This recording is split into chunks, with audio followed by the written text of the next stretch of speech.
A very good morning to all of you. I am Dr. Ranjita and you all are welcome to Study IQ. आज के इस lecture में हम लोग revise कर रहे हैं साइंस को थ्रू MCQs.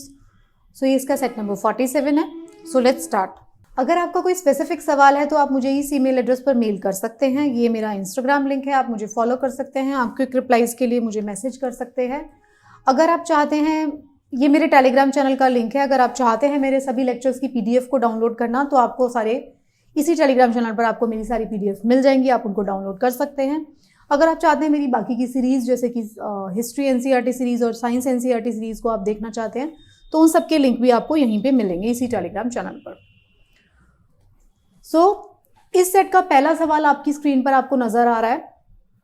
इसमें आपसे पूछा जा रहा है कि what is the reason why prawns and butterflies belong to the same phylum. ये पूछ रहा है कि प्रॉन्स जो होते हैं समुद्र में पाए जाने वाले एक तरीके का जीव है प्रॉन्स, और बटरफ्लाइज जो दोनों ही हैं तितलियां, वो दोनों ही एक ही कैटेगरी से एक ही फाइलम से बिलोंग करते हैं. जब हमने क्लासिफिकेशन पढ़ी थी एनिमल किंगडम और प्लांट किंगडम की क्लासिफिकेशन, तब मैंने आपको बताया था कि किस तरीके से अलग अलग लेवल्स होते हैं जिसमें हम एनिमल्स और प्लांट्स को क्लासीफाई करते हैं. तो हमने उसमें बात किया था कि किस तरीके से हम उनको अलग अलग चीज़ में कैटेगराइज करते हैं. तो ये पूछ रहा है आपसे प्रॉन्स और बटरफ्लाइज में क्या सिमिलैरिटी है कि वो दोनों एक दूसरे को सेम फाइलम से बिलोंग करते हैं. पहला जो रीज़न है वो है बाइलेटरल सिमेट्री, दूसरा है जॉइंटेड लेग्स, तीसरा है दोनों के पास एंटीना होते हैं, चौथा दोनों की सेगमेंटेड बॉडी होती है. तो इसमें से कौन सी ऐसी चीज़ है, कौन सा ऐसा कैरेक्टरिस्टिक है जो इन दोनों को सेम बनाता है और सेम फाइलम में रखता है. तो ये बताइए, इसका जवाब बताइए. थोड़ा सा मुश्किल सवाल उन लोगों के लिए जिनको इसकी क्लासिफिकेशन नहीं पता, बट इस तरीके के सवाल ज़रूर आपको एग्जाम में देखने को मिलते हैं, काफ़ी बार आपको मिल जाते हैं इस तरीके के सवाल. तो बताइए इसका करेक्ट आंसर क्या है. बायलेटरल सिमेट्रिकल होते हैं, मतलब इस तरफ हाफ साइड की जो बॉडी है वो दूसरा हाफ जो है दोनों सेम है. जॉइंट हैं, उनके लेग्स जो होते हैं जॉइंट होते हैं, एंटीना होता है दोनों ही के पास, या सेगमेंटेड बॉडी होती है. तो इसमें से क्या इसका सही जवाब है. तो इसका सही जवाब जो है ये है दोनों के जॉइंटेड लेग्स. तो दोनों ही केस में अगर हम लॉकस्ट को देखते हैं, बटरफ्लाई को देखते हैं, स्कॉर्पियन को देखते हैं और प्रॉन्स को देखते हैं, तो प्रॉन्स के केस में भी क्या होता है, इनकी दोनों की जॉइंटेड लेग्स होती हैं. बटरफ्लाई की भी जॉइंटेड लेग्स होती हैं, लॉकस्ट की भी जिसको हम टिड्डा बोलते हैं, और ये जो स्कॉर्पियन जो बिच्छू होता है उसकी भी जॉइंटेड लेग्स होती हैं. तो ये जो एक कैरेक्टरिस्टिक फीचर है, जो लेग्स होती हैं वो आपस में जुड़े रहेंगे. तो ये जो है इन सबको किस में डालता है, आर्थ्रोपोड की कैटेगरी में डालता है, उस फाइलम में डालता है जिसके अंदर सारे आर्थ्रोपोड आते हैं. आर्थ्रोपोड का मतलब ही होता है जॉइंटेड लेग्स. ऐसे एनिमल्स, ऐसे ऑर्गेनिजम्स जिनकी लेग्स जुड़े हुए होते हैं आपस में, उसको हम कहते हैं आर्थ्रोपोडा, राइट. तो ये जॉइंटेड लेग्स के कैटेगरी में फाइलम में आता है. इसी यही एक सिमिलैरिटी जो इनको बनाती है. अगला जो सवाल है उसमें आपसे कुछ स्टेटमेंट्स दिए गए हैं. Consider the following statement. उसमें पूछा गया है कि पहला स्टेटमेंट है central nervous system primarily include brain and spinal cord as it processes information and control. ये पहला स्टेटमेंट है कि जो हमारा सेंट्रल नर्वस सिस्टम होता है उसके अंदर हमारा ब्रेन आता है और उसमें आती है हमारी रीढ़ की हड्डी, और प्रोसेस क्या होती है, इंफॉर्मेशन और कंट्रोल के लिए इसका यूज होता है. सेकेंड स्टेटमेंट है एफरेंट नर्व फाइबर्स. एफरेंट जो नर्व फाइबर्स होते हैं, दो तरीके के नर्व फाइबर्स होते हैं, एफरेंट एंड ईफरेंट. ठीक है, मैंने आपको पढ़ाया था NCERT में जब हम पढ़ रहे थे नर्वस सिस्टम के बारे में, ब्रेन के बारे में जब हम लोग बात कर रहे थे, तब मैंने आपको बताया था कि दो तरीके के नर्वस सिस्टम होते हैं. क्लासिफिकेशन मैंने आपको अच्छी खासी दी थी, हम अभी भी डिस्कस कर लेंगे. तो उसमें से बोल रहा है जो एफरेंट नर्व फाइबर्स होते हैं वो जो होते हैं is mainly use for transmitting regulatory impulse from central nervous system to peripheral tissues and organs. तो एफरेंट फाइबर वो बता रहा है कि फ्रॉम सेंट्रल नर्वस सिस्टम जिसके अंदर ब्रेन आता है और स्पाइनल कॉर्ड आती है, उससे जो है वो ट्रांसमिट करता है इधर, एफरेंट बोल रहा है उसको. तो वो होता है. इसमें से पूछा जा रहा है इसमें से कौन कौन सी स्टेटमेंट करेक्ट है. तो देखिए, स्टेटमेंट जिन लोगों ने भी मेरी क्लासेस अटेंड की है, जिन NCERT जब मैंने पढ़ाया था आपको, या जिन्होंने खुद से भी NCERTs पढ़ी हैं, वो लोग तो ये जो है इस सवाल का सही जवाब दे देंगे. बट जो लोग NCERT के बारे में नहीं पढ़ा है जिन्होंने, उनको इसमें बहुत दिक्कत आएगी. पर अदरवाइज ये बहुत ही सिंपल सवाल है. तो पहला स्टेटमेंट इसका बिल्कुल करेक्ट है और सेकंड स्टेटमेंट इसका गलत है. एफरेंट जो फाइबर्स होते हैं वो टिश्यूज और ऑर्गन, मतलब PNS से जो है वो लेके जाते हैं इंफॉर्मेशन ब्रेन की तरफ, CNS की तरफ, और जो ईफरेंट फाइबर होते हैं वो CNS से वापस इंफॉर्मेशन को लेकर आते हैं. तो इसका सिर्फ पहला जवाब सही है, ए स्टेटमेंट 1 ओनली करेक्ट है।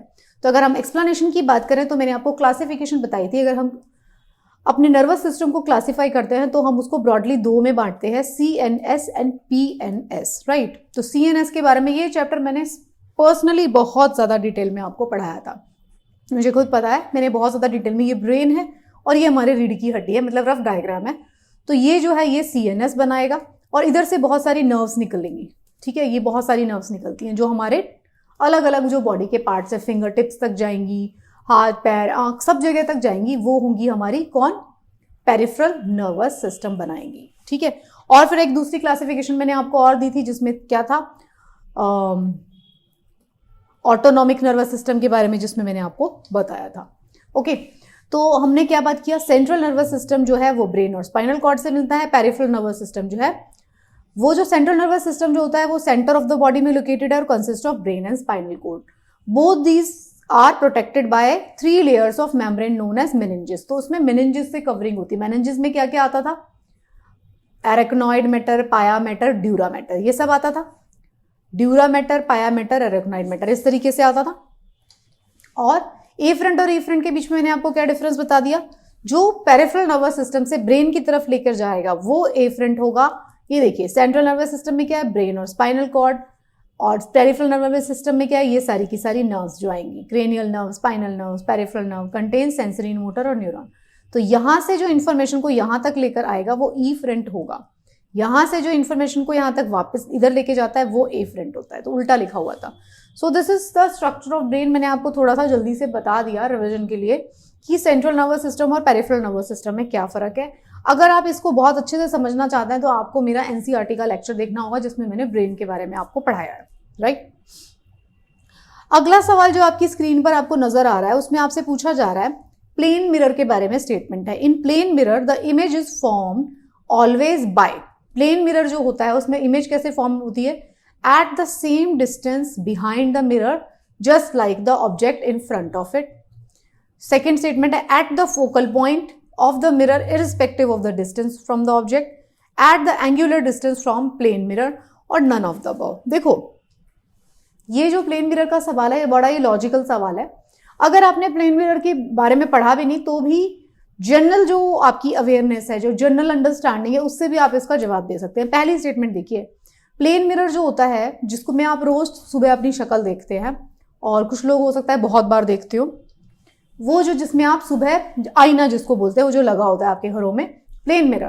तो उसमें क्या होता है, जिस जगह पे आप खड़े हैं मिरर के सामने, जितनी डिस्टेंस पे खड़े हैं उतना ही आप डिस्टेंस प्लेन मिरर में आपको दिखाई देता है। तो ये स्टेटमेंट करेक्ट है।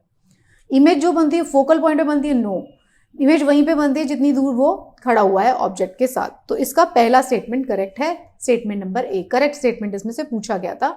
मतलब इसमें ये पूछा गया था कि प्लेन मिरर में इमेज जो है वो कैसे बनती है, उसके बारे में था।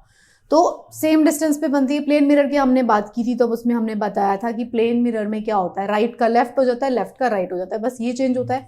डिस्टेंस सेम रहेगा, हाइट सेम रहेगी इमेज की, और क्या होगा, इमेज जो होगी वर्चुअल होगी, रियल नहीं होगी, मिरर के अंदर बन रही है। जो डिस्टेंस होगा वो उतना ही रहेगा जितना कि मिरर के आप सामने खड़े हुए हैं, उतना ही डिस्टेंस आप उसके पीछे दिखाई देंगे। तो ये हमने प्लेन मिरर के बारे में बात किया था। आसान सवाल है, NCERT का सवाल है सीधा सीधा। ये देखिए, प्लेन मिरर यहाँ पे रखा हुआ है, ऑब्जेक्ट है, यहाँ पे ऑब्जेक्ट यहाँ रखा हुआ है, खड़ा हुआ है, या फिर वो इंसिडेंट रे जाएगी, एक इंसिडेंट रे जाएगी, वापस आएगी, इंसिडेंट रे जाएगी, इधर जाएगी, और इमेज का बनेगी जहाँ पे दोनों का कन्वर्जेंस होगा, यहाँ पर बनेगी। तो कैसी इमेज है, जो मिरर के पीछे इमेज बनती है वो हमेशा वर्चुअल इमेज होती है, ये आपको ध्यान रखना है, ठीक है। अगला सवाल जो है again about the mirror and lens के बारे में है, कॉन्केव कॉन्वेक्स लेंस और कॉन्केव कॉन्वेक्स मिरर्स के बारे में है। ये आपसे पूछ रहा है, उसमें स्टेटमेंट दिया गया है which of the following can be use to form a real image. देखिए, रियल इमेज कहां पर बनेगी ये आपसे पूछा जा रहा है। तो ये आपको पता करने से पहले ये समझना होगा कॉन्केव लेंस और कॉन्वेक्स लेंस और कॉन्केव मिरर और कॉन्वेक्स मिरर जो है वो किस तरीके से एक्ट करते हैं। तो सबसे पहले जो है आप ये समझिए, देखिए जो कॉन्वेक्स लेंस होता है, ये देखिए कॉन्वेक्स लेंस है। कॉन्वेक्स लेंस के केस में क्या होता है, जब भी लाइट आती है तो वो फोकस पे जाके कन्वर्ज हो जाती है। सिमिलरली अगर कॉन्केव लेंस होगा तो लाइट जो जाएगी वो डाइवर्ज हो जाएगी।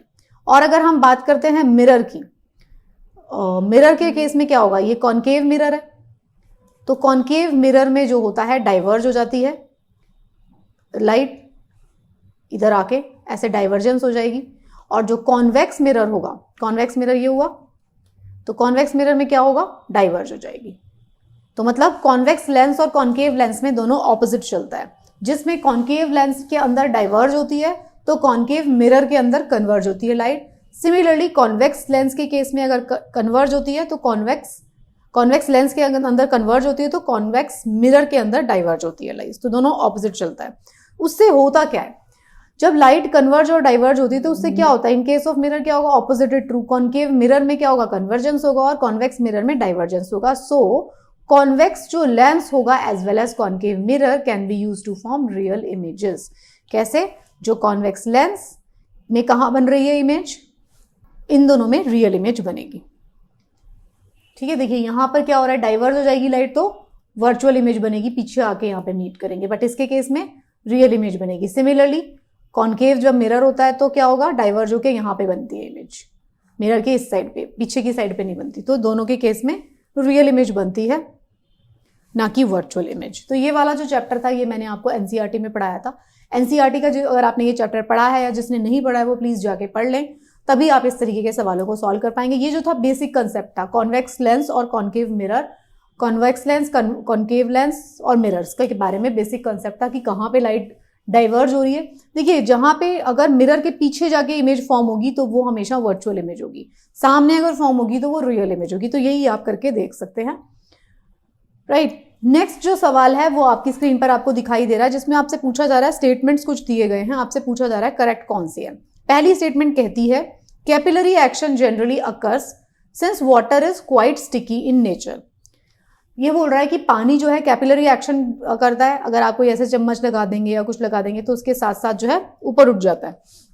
तो कैपिलरी एक्शन क्यों करता है, क्योंकि ये जो है वाटर स्टिकी इन नेचर है। दूसरा, capillary action does help the plants to absorb water from the soil.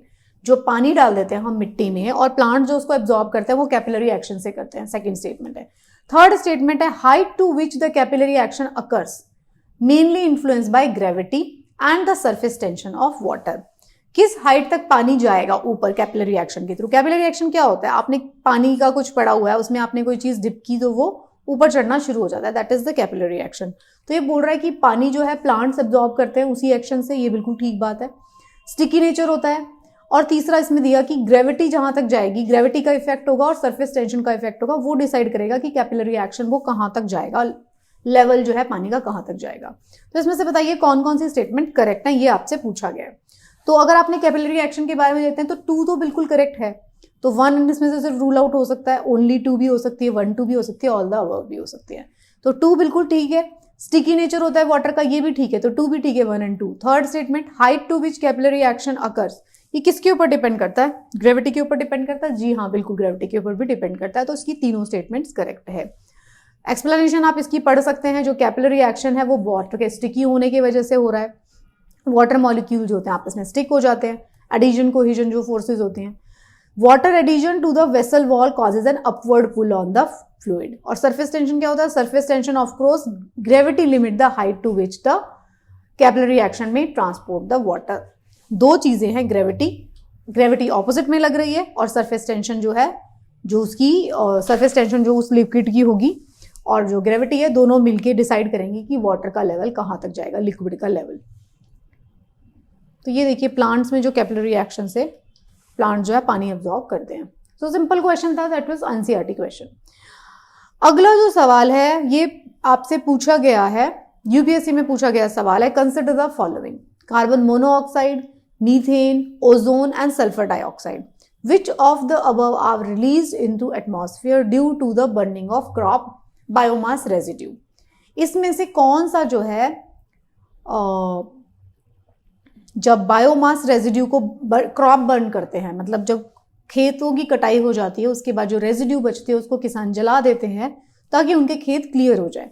तो इसमें से कौन कौन सा उसके अंदर से रिलीज होता है, कार्बन मोनोऑक्साइड रिलीज होती है, मीथेन रिलीज होती है, ओजोन रिलीज होती है, सल्फर डाइऑक्साइड होती है। इसमें से कौन कौन से रिलीज होते हैं, तो बताइए इसका जवाब। 1 2 and 4, 1 2 3 and 4, 1 4 या 1 2 3 4, ये सारे रिलीज होते हैं या सिर्फ कार्बन डाइऑक्साइड कार्बन मोनोऑक्साइड और मीथेन रिलीज होती है या सल्फर डाइऑक्साइड रिलीज होती है, क्या रिलीज होता है? तो इस सवाल का जवाब है, इसके अंदर थोड़ा सा डिबेट भी है, बट आप एक चीज को जरूर समझ लीजिए, जब भी जो बायोमास को हम बर्न करते हैं तो कार्बन मोनोऑक्साइड रिलीज होगी, no doubt, methane, sulphur dioxide ये सब रिलीज हो जाती हैं। तो ओजोन के बारे में यहाँ पे डाउट है और इस क्वेश्चन में थोड़ा सा डिबेट भी है, बट एक चीज आपको यहाँ पे समझनी होगी, बिकॉज ये यूपीएससी में पहले पूछा गया क्वेश्चन है, बट एक चीज हम यहाँ पे समझ रहे हैं, हम सिर्फ और सिर्फ इस एनसीईआरटी के थ्रू क्वेश्चंस को ही नहीं कर रहे हैं, हम अपनी साइंस को भी रिवाइज कर रहे हैं और हम अपने आप को प्रिपेयर कर रहे हैं कि हम जो एग्जाम है उसको क्लियर कर पाए, सवालों को ठीक कर पाए।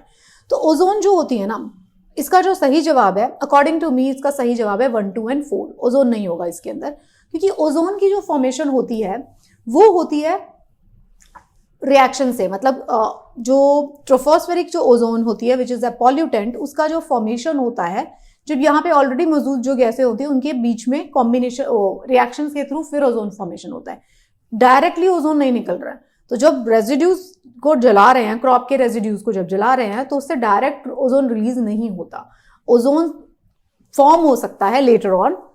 जो ये सारी गैसेस रिलीज हुई हैं, कार्बन डाइऑक्साइड, मोनोऑक्साइड, मीथेन, ये सब जो रिलीज हुई हैं गैसेस, इनके सेकेंडरी रिएक्शन से ओजोन लेटर ऑन फॉर्मेशन हो सकता है, लेकिन क्रॉप रेजिड्यू को जलाने से डायरेक्ट फॉर्मेशन नहीं होती है ओजोन की, that is very very clear. Okay, तो डायरेक्ट फॉर्मेशन ओजोन की इससे नहीं होगी है, तो बाकी की सारी गैसेस रिलीज होंगी लेकिन ओजोन नहीं रिलीज होगी, तो इसका जवाब होगा 1, 2 एंड 4, राइट। ओजोन और कैसे और क्या क्या होता है, इंपैक्ट ऑफ सीआरबी, क्या क्रॉप रेजिड्यू को जलाने से और क्या क्या इफेक्ट्स आते हैं, क्लाइमेट पॉल्यूटेंट है, स्मॉग हेज बनता है, एनवायरमेंट को पॉल्यूट करता है, सॉइल को पॉल्यूट करता है, डिक्लाइनिंग माइक्रोबियल मास, जो मिट्टी के अंदर हमारे हेल्पफुल बैक्टीरियाज जो रहते हैं या माइक्रो ऑर्गेनिज्म रहते हैं उनको भी जला देगा, क्योंकि आग अगर लगा दिया जाएगा तो नीचे वो भी जला देंगे। कुछ लोग कहते हैं, मतलब कहते नहीं है, एक्चुअल में आग लगाने से जो ऐश जो निकलती है वो भी फर्टाइल होती है, वो फर्टाइल होती है, नो डाउट अबाउट इट, जो राख बनेगी वो फर्टाइल है, बट वो आग की वजह से कितना डिस्ट्रक्शन होता है वो देखना पड़ेगा, उन दोनों के बीच में बैलेंस क्रिएट करना पड़ता है कि भाई फर्टिलिटी कितनी मिल रही है और एनवायरमेंट को पॉल्यूशन कितना हो रहा है, और अल्टरनेट जब तक इसका नहीं मिलेगा तब तक किसान तो इजी मेथड है तो वो जरूर ये करते रहेंगे, राइट। अगला जो सवाल है आपकी स्क्रीन पर आपको नजर आ रहा है वो आप देख सकते हैं, इसमें पूछा जा रहा है why does the chopping of onion make one cry. जब हम प्याज काटते हैं तो आंखों में आंसू आ जाते हैं, है ना, पानी निकलना लग जाता है, क्राई करते हैं हम, तो उसका क्या कारण है? प्याज के अंदर ऐसा क्या कंपाउंड है, क्या ऐसा एलिमेंट है जो कि उसको इतना ज्यादा तीखा बना देता है? तो due to presence of sulphur, due to presence of chlorine, bromine, nitrogen. तो क्या प्रेजेंट होता है प्याज के अंदर जिसकी वजह से हम जब प्याज काटते हैं तो हमारे बहुत सारे आंसू निकल आते हैं? तो आप सोच सकते हैं कुछ भी हो सकता है, नाइट्रोजन भी हो सकता है, वो भी बर्निंग सेंसेशन कर देता है, क्लोरीन भी कर देता है, ब्रोमीन, सल्फर। तो इसका सही जवाब है ए, इसका सही जवाब है ए, सल्फर होता है प्याज के अंदर due to presence of sulphur. Sulphur की प्रेजेंस की वजह से जो प्याज है वो इतना इरिटेट करता है हमको। Onion produces chemical irritant known as synpropantheal as oxide which is an oxide of sulfur, it stimulates the eye। तो ये हमारी आंखों को, लैक्राइमल ग्लैंड को स्टिमुलेट कर देता है और हमें आंसू आते हैं। तो प्रेजेंस ऑफ सल्फर। क्लोरीन का कहाँ पे यूज होता है? क्लोरीन का यूज होता है जो हमारे स्विमिंग पूल होते हैं उनका वाटर को क्लीन रखने के लिए उसके अंदर क्लोरीन डाला जाता है, वो भी आईज को इरिटेट करता है, लेकिन प्याज के अंदर सल्फर होता है। अगला सवाल जो है आपको स्क्रीन पर नजर आ रहा है, इसमें आपसे पूछा जा रहा है कि जो सोल्डर होता है जिससे हम वेल्डिंग करते हैं वो है किस अलॉय का बना हुआ? सोल्डर जो है किस अलॉय का बना हुआ है? वो आयरन कॉपर का बना हुआ है, आयरन जिंक का बना हुआ है, टिन कॉपर का बना हुआ है, या टिन और लेड का बना हुआ है? ये आपसे पूछा जा रहा है। इन सब में से जो है सोल्डर किस चीज से बना होता है, किसका अलॉय होता है, मिक्सचर कॉम्बिनेशन? तो बताइए इसका सही जवाब क्या है? तो इसका जो सही जवाब है टिन और लेड है। तो टिन और लेड को मिला के जो है वो बनता है solder is a metal alloy use made of tin and lead which is melted using a hot iron. तो टिन और लेड को मिला के जो है सोल्डर बनाया जाता है। तो iron is heated to temperature above 600 degrees Fahrenheit which then cools to create a strong electrical bond.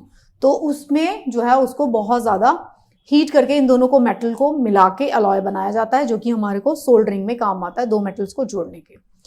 अगला जो सवाल है आपकी स्क्रीन पर आपको नजर आ रहा है उसमें आपसे पूछा जा रहा है on which one of the following conservative laws does a rocket work, rocket जो होता है जो ऊपर उड़ता है वो किस पे वर्क करता है? यूपीएससी में पूछा गया सवाल है मास पे, एनर्जी पे, लीनियर मोमेंटम पे या एंगुलर मोमेंटम पे। मास, एनर्जी, लीनियर मोमेंटम या एंगुलर मोमेंटम, किसके ऊपर जो है रॉकेट फंक्शन करता है? रॉकेट जिसको लॉन्च किया जाता है वो किस पे फंक्शन कर रहा है? बताइए, मास, एनर्जी, लीनियर मोमेंटम या एंगुलर मोमेंटम? तो जो रॉकेट है वो लीनियर मोमेंटम पर काम कर रहा है। The principle of conservation of momentum governs the rocket operation. The rocket ejects gases in a backward direction creating momentum for the gases in backward direction and so the rocket gain momentum in the forward direction। देखिए rocket जब चलेगा तो क्या होगा, ये जो gases हैं ये बाहर की तरफ निकल रही हैं, ये इधर बाहर की तरफ निकल रही हैं, तो ये बाहर की तरफ निकलने से इक्वल एंड ऑपोजिट फोर्स लगेगा तो रॉकेट ऊपर जाता है। इतनी तेजी से गैसेस बाहर की तरफ निकलती हैं कि इस फोर्स से जो है रॉकेट आगे की तरफ जाता है, वो बैकवर्ड निकल रही है, वो आगे की तरफ जा रहा है, तो ये लीनियर मोमेंटम के प्रिंसिपल पे काम कर रहा है rocket. As a result, the rocket operates on the concept of linear momentum conservation।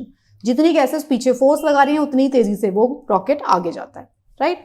अच्छा सवाल, फिर से इस तरीके का सवाल पूछा जा सकता है आपके एग्जाम में। आखिरी सवाल इस सेट का आपकी स्क्रीन पर आपको नजर आ रहा है। The television signal can not be received generally beyond a particular distance.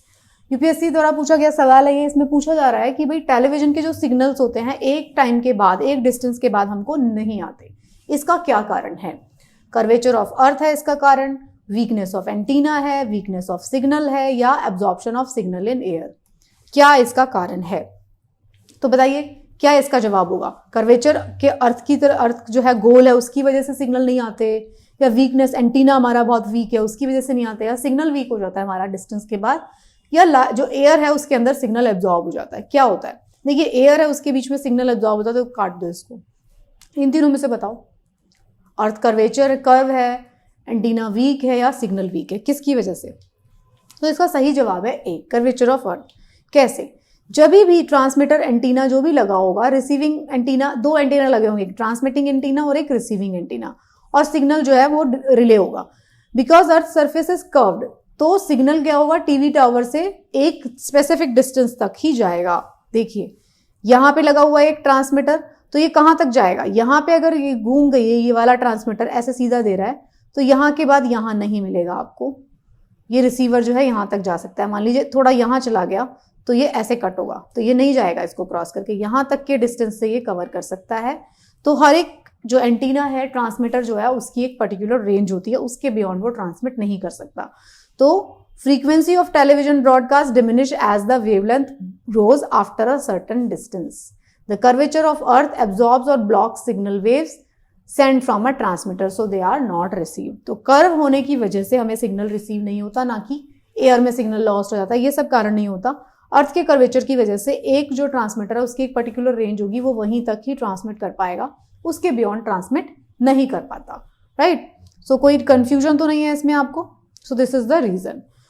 सो ये जो थे इस सेट के कुछ सवाल थे, 10 सवाल थे, आपने इसको सॉल्व किया। आई होप आपको बहुत सारी अंडरस्टैंडिंग हुई होगी। स्पेशली जो लेंस वाला, कॉन्वेक्स लेंस और मिरर वाला जो सवाल है, उसके लिए अगर आप डिटेल में जानना चाहते हैं तो आई विल इंसिस्ट कि आप मेरी एनसीईआरटी के उस चैप्टर को जाके ज़रूर देख लीजिए जहाँ पे मैंने लेंस और मिरर्स के बारे में पढ़ाया है। Rest of the things were कुछ प्रीवियस एग्जाम में पूछे गए क्वेश्चन थे, कुछ जो थे हमारे एनसीईआरटी के सवाल थे। सो आई होप इससे काफ़ी सारी चीज़ें आपको क्लियर हुई होंगी। So thank you so much, पढ़ते रहिए। Best of luck for your preparation.